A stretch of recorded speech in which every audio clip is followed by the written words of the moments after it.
تو یہ یہاں پہ کرشمے کی آپ نے بات کی، قرآن سے آپ صلی اللہ علیہ وسلم نے کبھی بتایا ہو، کیا کہیں ثابت ہے کہ نبیوں اور رسولوں کے کیس کے علاوہ، یعنی کہ حضرت مریم کا بھی جو کیس تھا وہ ایک نبی کے سلسلے میں تھا، ایک مشن کے سلسلے میں، اس کے علاوہ جتنے کرشمے یا میریکلز کا ذکر ہے، فرشتوں کے زمین پہ آ کے بات چیت کرنے کا ذکر ہے، وہ نبی اور رسولوں کے سلسلے میں ہی ہے نا؟ کہ نبی اور رسولوں کے علاوہ بھی قرآن سے آپ صلی اللہ علیہ وسلم نے کہیں بتایا ہے کہ لوگ کرشمے بھی کرتے پھر رہے ہیں، ملائکہ اور اینجل سے بھی ملتے پھر رہے ہیں، اللہ میاں سے بھی باتیں ہو رہی ہیں، عرش کے بھی چکر لگائے، یہ کہیں ہیں باتیں نبیوں اور رسولوں کے دائرے کے علاوہ یہ کام ہوئے ہیں کبھی؟ یہ دیکھیے جو اللہ تعالیٰ سے رابطہ ہوتا ہے، یہ ہم عام طور پہ آپ دیکھیں کتنی سادہ لوہی میں گفتگو کرتے ہیں، فلاں بزرگ کو فرشتوں نے زیارت کرا دی، فلاں عرش پہ پہنچ گئے، فلاں نے فلاں مرغی کے اندر جان ڈال دی، مراقبہ کیا تو فلاں سے ملاقات ہو گئی، ادھر سے اس کی محفل میں پہنچ گئے۔ بھائی یہ سب کچھ اگر ہونا ہے اور فلاں آدمی کو خواب میں جو ہے اللہ تعالیٰ نے یہ ہدایات کر دیں،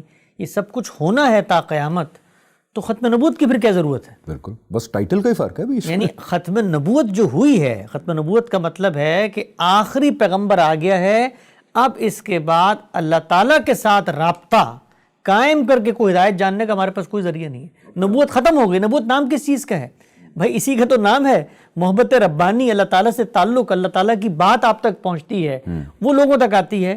اگر ختم نبوت کے بعد یہ سب کچھ ہونا ہے تو پھر ختم نبوت کہاں ہے؟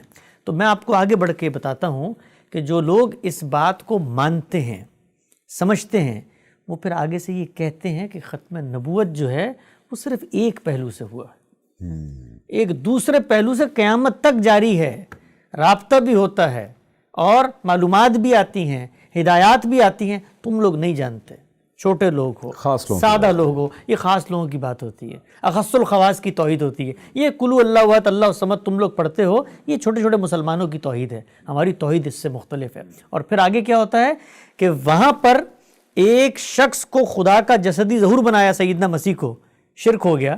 تو یہاں پر کیا ہوا؟ پوری کی پوری کائنات کو خدا کے تجلیات کا ظہور قرار دے دیا، وحدت الوجود۔ یہ شرک کیوں نہیں ہوا؟ یعنی اس کی دلیل کیا ہے؟ دلیل کیا ہے اس کی؟ اس کی دلیل کیا ہے؟ لیکن اس کی دلیل کے طور پر یہ کہتے ہیں نا کہ قرآن تو عام لوگوں کے لیے آیا ہے، یہ جو آپ بات کر رہے ہیں یہ علم تو سینہ بسینہ خاص لوگوں تک آگے گئے۔ یہ اللہ تعالیٰ پہ کتنا بڑا الزام لگانے والی بات ہے۔ یعنی اللہ تعالیٰ نے قیامت تک کی حتمی ہدایت اور آخری حجت دے کے پیغمبر کو بھیجی، اور پیچھے سیکریٹلی اس کو کہا کہ یہ دوسری ہدایت جو ہے یہ باطنی علم کے ذریعے لوگوں کو منتقل کرتے رہو، خاص لوگوں کو، جاہل ہوں اس کے۔ یعنی اس میں صوفیاء کا مرتبہ نہیں بڑھتا، اللہ تعالیٰ کا رتبہ بہت کم ہو جاتا ہے۔ ذرا آپ سوچیں، خالق کائنات سے میں تصور کر رہا ہوں کہ مجھے تو وہ کہہ رہے ہیں کہ یہی حتمی ہدایت ہے، یہی قطعی حجت ہے، اس کی بنیاد پہ روز جزا کو میں فیصلہ کروں گا، اور دوسری طرف پوری ہدایت کے پیرلل سرچشمے اٹھا کے لوگوں میں اس نے جاری کیے ہیں۔ تو ذرا تصور کریں، دین کے نام پر یہ جو کچھ بیان کیا جاتا ہے، اس کو ریفیوٹ کرنے کے لیے کچھ کرنے کی ضرورت نہیں ہے۔